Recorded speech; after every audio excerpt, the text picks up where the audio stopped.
Salut tout le monde, j'espère que vous allez bien et bienvenue dans cette nouvelle vidéo. Aujourd'hui je vous retrouve pour mon bilan livresque de l'été et je vais vous présenter ce que j'ai lu en juin, en juillet et en août. Donc ne vous inquiétez pas, ce n'est pas un énorme bilan, c'est pour ça que je vous fais juin, juillet, août. Je ne l'ai pas fait, je voulais le faire mois par mois, mais les événements ont fait que j'ai pas pu parce que j'ai travaillé, parce qu'ensuite j'ai été en vacances, etc.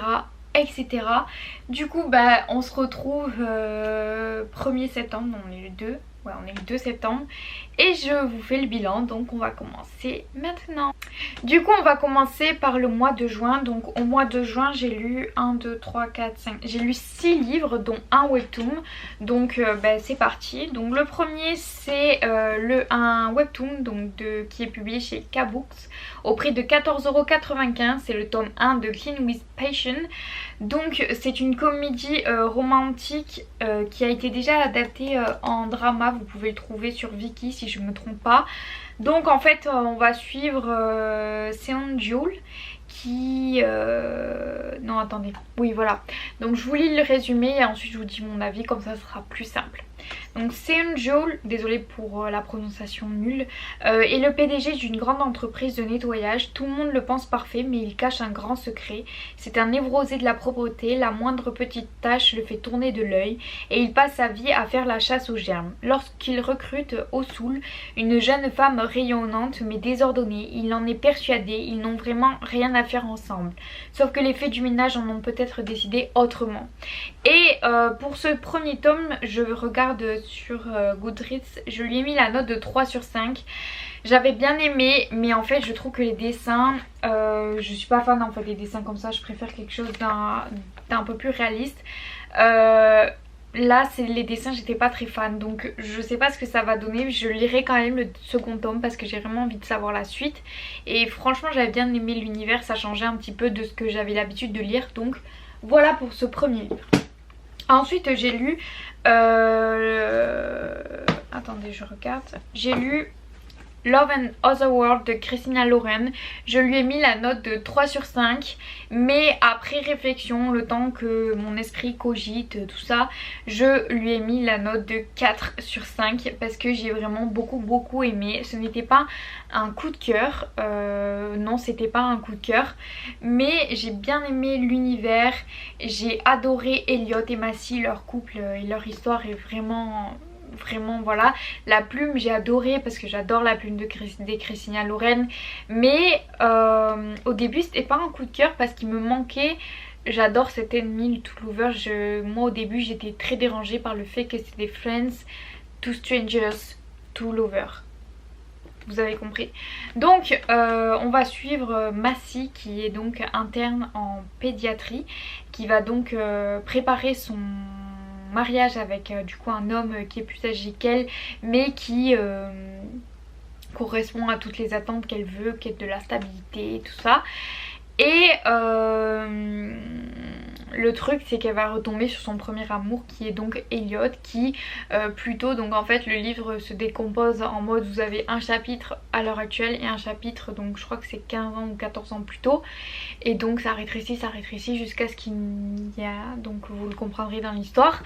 Le plot était très intéressant parce que moi je m'y attendais pas du tout, parce que moi je suis trop nulle en termes d'histoire pour essayer d'imaginer ce qui se passe et tout ça. Voilà, et franchement je vous le conseille parce que la trope est vraiment très bien exploitée, enfin vraiment rien à dire sur ça. Peut-être la seule chose que j'aurais à dire c'est que ça m'a un peu saoulée.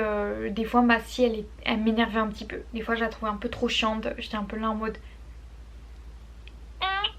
genre qu'est-ce que tu fais. Mais je vous le conseille, enfin pour moi c'est un classique de la romance à lire et il est extrêmement connu sur le BookTok. Je me devais de le lire, je suis très contente de l'avoir lu parce qu'en fait ce qui s'est passé c'est que un mois après cette lecture j'ai enfin commencé à cogiter dessus, à réfléchir et à me dire qu'en fait si il était trop bien. Donc oui j'ai beaucoup aimé et donc je vous le conseille. Ensuite j'ai lu donc de Tracy Chevalier La Dame à la licorne. Donc lui je l'ai DNF, je l'ai laissé tomber parce que c'est un livre que j'avais pris pour les cours et que en fait quand les cours ont été terminés, je l'ai pas continué. J'ai bien aimé le début, franchement c'était prometteur. Mais ce n'était pas... Enfin je crois que je lui ai mis la note de 2 sur 5. Je regarde sur Goodreads. Je lui ai mis la note de 3 sur 5 parce que en fait tout ce que j'ai lu, bah, j'avais beaucoup aimé. J'avais beaucoup aimé. Pour en gros vous expliquer, on a le seigneur Jean Levis qui veut orner ses murs de tapisserie. Donc il va faire appel à un mécénat. C'est comme ça qu'on dit. Et la luminosité ça va pas du tout par contre. Je suis désolée mais j'ai un petit problème de luminosité. On dirait que je suis un fantôme alors que j'ai quand même bronzé un petit peu. Mais bon c'est pas grave. Et en fait ce qui se passe c'est que le mécénat, enfin l'artiste il va tomber amoureux de la fille du seigneur. Donc voilà quoi, amour interdit. Aussi il devait pas être très jeune. Mais bon. Ça, voilà. Ensuite j'ai lu Jamais plus de Colleen Hoover. Donc je crois que je lui ai mis la note de 4 sur 5 sur Goodreads. Donc ouais je lui ai mis la note de 4 sur 5 sur Goodreads. Tout le monde connaît, je vais pas vous faire un schéma sur ce livre. J'ai beaucoup aimé. La plume de Colleen Hoover c'était mon premier livre d'elle. Franchement j'étais très étonnée parce qu'en fait je m'y attendais pas. Forcément j'avais été spoilée sur BookTok, donc j'étais préparée à ce qui allait se passer et sur qui j'allais tomber en rencontrant Ryle. Contrairement à beaucoup de personnes, je ne l'ai jamais aimé, que ce soit à la première page et forcément à la dernière encore moins. Mais je pense que l'esprit de Colleen Hoover quand elle a écrit, c'était de faire aimer Ryle au début pour comprendre à quel point une personne peut mentir et manipulatrice et peut montrer qu'elle est parfaite alors qu'en réalité c'est un monstre. Mais moi en fait dès le début parce que je n'aime pas les mecs qui sont trop sur d'eux, voilà, qui font tout parfait, ça n'existe pas et je le trouverais très hautain. En fait ce n'est pas du tout mon style d'homme, donc dès le début je ne l'ai pas aimé. C'est peut-être pour ça, je ne sais pas, mais j'ai beaucoup aimé La Plume en fait et Lily, mais heureusement que voilà. Mais en fait ce que j'ai aimé dans ce livre, et comme je disais dans ma revue sur TikTok, c'est que grâce à ce livre on comprend pourquoi les femmes ne partent pas, ou les hommes quand on ne part pas à cause de violences conjugales. Grâce à ce livre on peut comprendre le ressenti et pourquoi en fait des fois et souvent les femmes ne peuvent pas partir et n'arrivent pas à partir. Et c'est ça que j'ai adoré dans ce livre. Surtout bon les remerciements sont assez touchants puisque vous comprendrez si vous lirez le livre. Je ne vais pas spoil, mais franchement j'ai beaucoup aimé. Ensuite au mois de juin toujours j'ai lu Le Soleil et ses fleurs de Repicor. Pareil j'en ai fait une revue assez détaillée sur TikTok comme vous pouvez le voir. Et voilà, que dire de plus, c'est un recueil de poètes. Dans celui-ci vous allez beaucoup plus avoir un recueil de poèmes sur le deuil, l'abandon de soi, l'importance d'honorer ses racines, l'amour, la volonté de s'aguerrir et de s'émanciper. Et il est divisé en 5 chapitres: se faner, tomber, pourrir, se redresser et fleurir. Franchement je l'ai bien aimé, sauf un chapitre qu'on voit que je l'ai pas du tout post-it, à noter. Alors j'ai bien aimé, celui-ci c'est celui que j'ai le moins aimé. J'ai quand même mis la note de 4 sur 5 sur Goodreads. Il est publié chez Pocket et je sais plus à quel prix, en édition poche, voilà. J'ai bien aimé. Franchement je l'ai beaucoup aimé parce que c'est fluide, ça se lit vite, voilà. Mais c'est celui dans lequel je me reconnais le moins. Et il y a un chapitre par contre que j'ai beaucoup aimé parce que ça parle de son immigration, de sa famille, donc de ses origines qui sont indiennes si je ne me trompe pas, l'immigration vers le Canada, comment ça s'est passé, comment c'était dur, comment c'était la vie pour une femme, etc. Et franchement ça j'ai beaucoup aimé parce que c'est très intéressant et je pense qu'on n'en parle pas assez, donc oui, franchement je vous le conseille. Et enfin pour le mois de juin j'ai lu Le Petit Prince parce que c'est un classique, tout le monde l'a lu. Moi vu que je lis depuis pas très longtemps je me devais de le lire, voilà. En plus cette édition elle est vraiment très très belle parce qu'il y a plein d'illustrations et en plus en couleur. Donc vraiment rien que pour ça, ben voilà quoi, c'est cool. Donc voilà, j'ai lu Le Petit Prince aux éditions Folio au prix de 7 euros. J'ai mis la note de 1 sur 5 parce que je n'ai pas aimé. Je pourrais pas vous dire pourquoi, mais parce que je pense que je m'attendais pas à ça comme histoire. Pas parce que c'est pour les enfants et que... Non, au contraire. Parce que j'ai eu beaucoup de mal à trouver la philosophie dans ce livre et à trouver le message caché. Ce que vous voulez... Enfin, pourquoi tant de monde aimait ce livre? Et non, moi j'ai pas du tout accroché. Mais c'est pas grave, je suis quand même contente de l'avoir lu. Parce que voilà, c'est cool. Enfin bref. Du coup... Pour le mois de juillet, j'ai lu 3 livres, dont un webtoon. Donc on va commencer avec le webtoon. Donc le seul que j'ai lu, c'est Secrétaire Kim. Qu'est-ce qui cloche avec la Secrétaire Kim, tome 4. Pareil, publié chez K-Books au prix de 14,95 €. J'ai adoré ce tome. Voilà, franchement j'ai adoré ce tome. J'ai mis la note de 4 sur 5. J'étais très contente en fait de découvrir enfin les personnages plus en profondeur, mais surtout de comprendre ce qui s'est passé dans leur enfance et tout ça. Enfin, si vous connaissez ce webtoon qui est aussi un drama, vous comprenez de quoi je parle. Sinon allez le lire, je sais pas ce que vous attendez, parce que c'est une comédie romantique un peu dramatique, mais le truc c'est que c'est juste pas une rom-com. C'est pas juste de l'amour en vois-tu, en voilà. C'est quelque chose de plus recherché, de quelque chose de plus profond et qui date pas de hier. C'est une romance qui a grandi et ils se sont... Bref, je vais pas spoiler parce que c'est le tome 4, mais allez le lire si vous l'avez pas vu. Moi franchement j'ai beaucoup aimé et je vous le conseille.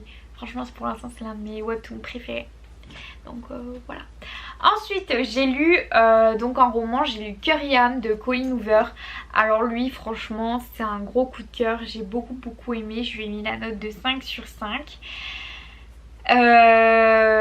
Gros coup de cœur, franchement rien à dire, j'ai adoré, je vous le conseille. Il est publié chez Hugo New Romance au prix de 17 €, donc il est en format broché. Donc comme vous pouvez le voir, j'ai beaucoup aimé. Voilà, je l'ai annoté comme jamais parce que franchement j'adore. Franchement j'adore. Du coup c'est mon deuxième roman de Colleen Hoover et j'ai adoré parce que là pour le coup j'ai été spoilée de rien. Parce qu'il est sorti récemment en français. J'ai été spoilée de rien du tout. Donc je ne m'attendais à rien quand j'ai commencé ma lecture. À part que c'est une lecture à lire l'été. Parce que ça se passe à la plage durant l'été. Donc c'est une lecture très cool à lire l'été. Mais par contre... j'aurais dû plus me renseigner. Mais c'est vrai que oui, Colleen Hoover elle aime bien faire des mecs qui sont assez traumatisés de la vie. Donc ça j'ai bien compris maintenant. Mais par contre le plot je m'y attendais vraiment pas du tout. Donc du coup je suis super contente de l'avoir lu. C'était un énorme coup de cœur. Il y en a plein qui n'ont pas trop aimé mais moi j'ai beaucoup aimé. Ou il y en a plein qui ont dit que c'était assez prévisible ce qui s'est passé et tout. Mais moi vu que je suis assez nouvelle entre guillemets dans le monde des livres tout ça, je m'y attendais pas du tout. Donc ouais, quand le plot est tombé j'étais sur le cul. Donc voilà, donc en gros on va suivre, je vous lis la 4e de couverture très vite. Donc Beya a grandi dans la pauvreté auprès d'une mère droguée. À 19 ans, elle est enfin prête à voler de ses propres ailes. Seule, avec détermination, elle a su trouver une issue et s'apprête à entrer à l'université avec une bourse obtenue grâce à ses talents de sportive. Alors qu'elle est à 2 mois du grand départ, la mort brutale de sa mère la plonge dans une situation très compliquée. Sans argent, sans logement, elle n'a qu'un seul recours, chercher refuge auprès de son père, qui ne s'est jamais occupé d'elle, mais a conservé un lien ténu avec elle. Beya va débarquer dans cette maison, sur une presqu'île touristique où elle va faire connaissance avec les membres de la famille qu'elle a bâtie loin d'elle, sa demi-sœur et sa belle-mère. À sa grande surprise, elle est accueillie chaleureusement dans ce milieu si différent du sien. Elle va aussi rencontrer Samson, un garçon de son âge qui vit dans la somptueuse demeure voisine. Ils n'ont rien en commun, Pourtant, elle sent en lui une âme sœur. Au cœur de cet été, elle va se rapprocher de lui et apprendre à connaître ce mystérieux jeune homme. Donc voilà, je vous laisse avec la 4e de couverture et on passe à la suite. Ensuite, j'ai lu, toujours au mois de juillet, j'ai lu Instruction for Dancing de Nicolas Yoon. Pareil, j'ai beaucoup aimé. J'ai mis un peu de temps à le lire quand même. Je crois que j'ai mis 2 semaines, 3 semaines, 2 semaines, 3 semaines, je sais plus. On va dire que j'ai mis 3 semaines. Ouais, j'ai mis 2 semaines. J'ai mis 15 jours. Voilà. De Nicolas Yoon. J'ai mis 4 sur 5 sur Goodreads. Franchement, j'ai beaucoup aimé. Donc en gros, je vous lis la 4e de couverture. Donc depuis que son père a trompé sa mère, Evie est sûre d'une chose. Les histoires d'amour ne durent jamais. Et elle a de bonnes raisons de le croire. Dès qu'elle voit un couple s'embrasser, Evie a une étrange vision et devient le témoin invisible de son histoire, de la rencontre vibrante à la rupture fracassante. Lorsqu'elle se rend au studio de danse La Brea, elle fait la connaissance de X, un jeune homme aussi agaçant qu'il est beau et fascinant. Mais lorsqu'ils se retrouvent partenaires pour un concours de danse de salon, Evie en vient à se demander si l'amour ne mériterait pas finalement pas qu'on prenne tous les risques. Je vous laisse avec ça. Franchement, je le conseille parce qu'il y a de la diversité, il y a de la danse, il y a de l'amour, il y a de la confiance, il y a une relation père-fille, famille. Franchement, il y a de la diversité. Que demander de plus? Allez, à la suite, Coco. Au mois d'août, j'ai lu donc 4 livres. Donc on va commencer avec le webtoon. Donc au mois d'août, franchement, que des coups de cœur. J'ai pas du tout été déçue de mon mois d'août au niveau des lectures. Donc j'ai lu le tome 4 de Solo Leveling, que je lui ai mis la note de 3 sur 5. J'ai bien aimé, mais moins que les 2 précédents. Là en plus je suis en train de lire le tome 5 que j'aime beaucoup mieux. La fin du tome 4 j'ai adoré, mais ça n'a pas suffi que je lui mette la note de 3. La note de 4, parce qu'en fait le truc c'est que tout le long avant que voilà, c'était long, ce tome ne servait un peu à rien, mais là je suis en train de lire le tome 5 et franchement ça remonte de fou. Et voilà quoi, donc voilà. Ensuite j'ai lu Charlotte de David Fuenquinos aux éditions Folio en poche. J'adore. En gros, je lui ai mis la note de 4 sur 5. Comme vous pouvez voir, je l'ai annoté de fou. J'ai adoré. Bon, ça focus pas, mais vous avez capté le délire. J'ai vraiment beaucoup aimé. Je vous le conseille parce que c'est un roman historique d'amour dur. C'est assez dur, c'est assez triste. Mais c'est la vie malheureusement. En gros, ce roman, ça retrace la vie de Charlotte Salomon, une juive allemande qui, durant la Seconde Guerre mondiale, a été déportée en France. Et en fait ça raconte la malédiction du suicide dans la famille, la peur de l'abandon, la dépression, l'amour passionnel, la peur, la guerre, la condition des juifs pendant la Seconde Guerre mondiale. Et c'est horrible parce qu'en fait c'est aussi raconté d'une manière très poétique comme vous pouvez le voir. Et franchement il se lit extrêmement vite. Mais foncez, vraiment foncez. Voilà, tout ce que j'ai à dire c'est tout. Ensuite j'ai lu le tome 2 de Phobos de Victor Dixon. Lui je lui ai mis la note de 4 sur 5. J'ai beaucoup aimé. Franchement la fin, le plot twist, le retournement de situation, j'étais là en mode oh my god, quoi? Mais c'est pas vrai, c'est une blague. J'ai trop hâte de lire le tome le tome 3, sauf qu'il fait quand même 900 pages. Charlotte, t'es prête à lire 900 pages? Non. Voilà, merci. Non, je suis pas prête du tout à lire. Déjà lui faisait presque 700 pages. C'était un bon pavé, voilà, c'était une bonne brique. C'était nice, mais j'ai adoré. Bon, pour ceux qui ne connaissent pas Phobos, bah voilà, je sais pas ce que vous faites. Allez me suivre sur TikTok, comme ça vous le verrez, parce que je fais les revues assez rapidement. Mais j'ai adoré, franchement j'ai adoré. Là on rentre vraiment dans le vif de l'action, dans le vif du sujet. Je vais pas vous faire un résumé parce que c'est le tome 2, donc ça vous ferait spoiler le tome 1.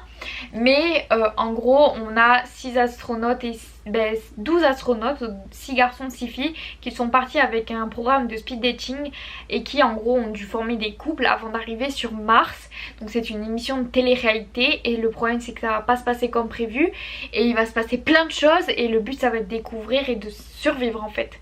Donc voilà, je vous laisse avec ce mini résumé et vous vous débrouillerez avec. Mais franchement je vous conseille parce que c'est un thriller spatial mais c'est pour jeunes donc c'est pas très très drama psycho, voilà. Vous n'allez pas devenir fou avec ce livre, voilà. Ensuite, le dernier livre que j'ai lu au mois d'août et donc de cet été, c'est Sorcery of Thorn de Margaret Rogerson aux éditions Bing Bang en relié gris. Je veux que ça focus. Ça focus pas. Voilà, vous voyez, c'est trop beau. Franchement, incroyable. J'ai mis la note de 4 sur 5. Franchement, j'ai beaucoup aimé.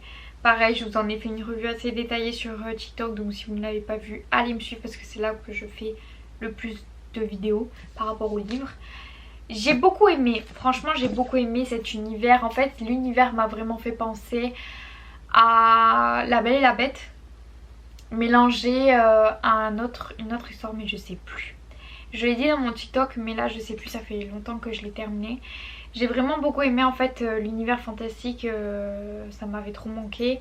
En plus c'était un petit ennemi sous lover, très slow burn hein, voilà. Mais c'était quand même, il y avait beaucoup de respect dans cette histoire. Mais l'histoire était très bien construite et le suspense était jusqu'au bout. Un petit peu long, il y avait des passages qui étaient un petit peu longs et en gros pour vous résumer vous allez suivre donc Elisabeth qui rêve de devenir gardienne de bibliothèque mais quelque chose de méchant, de pas bon va venir en fait tuer la directrice de sa bibliothèque et on va l'accuser elle et en fait le sorcier, donc le magistère sorcier Thorn, Nathaniel Thorn va évidemment tomber amoureux d'elle mais ça on va le savoir que à la fin. Je vous spoil mais je vous spoil pas, c'est quelque chose de logique voilà. Et donc il va l'aider mais sans l'aider. Donc voilà, je vous laisse et elle va vouloir découvrir qui a fait ça parce qu'elle admirait beaucoup sa directrice. Donc voilà, donc franchement je vous le conseille parce que l'univers il est construit de toutes pièces. C'est un seul tome, enfin il y en a un deuxième qui sortira mais pas une suite à proprement parler. Vous voyez ce que je veux dire, c'est dans le même univers, c'est le même personnage. Enfin si, qu'est-ce que je raconte, c'est une suite. Mais ce que je veux dire c'est que là l'énigme du 1, ce qui se passe dans le 1, ça va être réglé dans le 1. Dans le second c'est vraiment une autre énigme etc. C'est une suite mais sans être une suite. Vous voyez ce que je veux dire. Alors que par exemple Phobos, si je lis pas la suite je ne saurais jamais qu'est-ce qui se passe à la fin. Vous voyez ce que je veux dire, alors que là on sait. Donc voilà, franchement j'ai adoré rencontrer la plume de Margaret Rogerson qui a une plume vraiment folle. Du coup voilà pour ce petit bilan, j'ai quand même lu pas mal de livres, je crois que j'en ai lu plus de 13 ou 13 je sais plus. Je suis contente de moi parce que j'ai quand même essayé de vider un maximum ma pile à lire. Je suis pas arrivée à mes objectifs du tout. Mais c'est pas grave parce que dans tous les cas ça ne sert à rien de se forcer avec des objectifs parce que finalement les objectifs on arrive très rarement à les tenir donc voilà. Mais je suis quand même très contente et puis j'espère que la vidéo vous aura plu. Et j'ai plein de vidéos dans ma tête, j'ai envie de faire des vlogs lecture pour la rentrée. Et donc soyez prêts sur YouTube parce que Charlotte elle est là, elle est présente et elle va être présente. Vous inquiétez pas. Donc voilà, n'hésitez pas aussi à vous abonner, à aimer ma vidéo si vous l'avez aimée et à commenter parce que ça m'intéresse de savoir ce que vous avez lu cet été. Dites-moi ce que vous avez lu cet été et aussi de me dire si vous en avez lu parmi cette liste que je vous ai présentée. Ça m'intéresse de savoir vos avis parce que tous les avis sont différents, parce que chaque personne est différente et chaque personne a des attentes et des goûts différents, donc voilà. Mais aussi n'hésitez pas à me dire ce que vous en avez pensé de cette vidéo. Donc voilà, je vous laisse sur ces belles paroles et je vous dis bye bye, à la prochaine, ciao. Je sais pas pourquoi je dis ciao, n'importe quoi.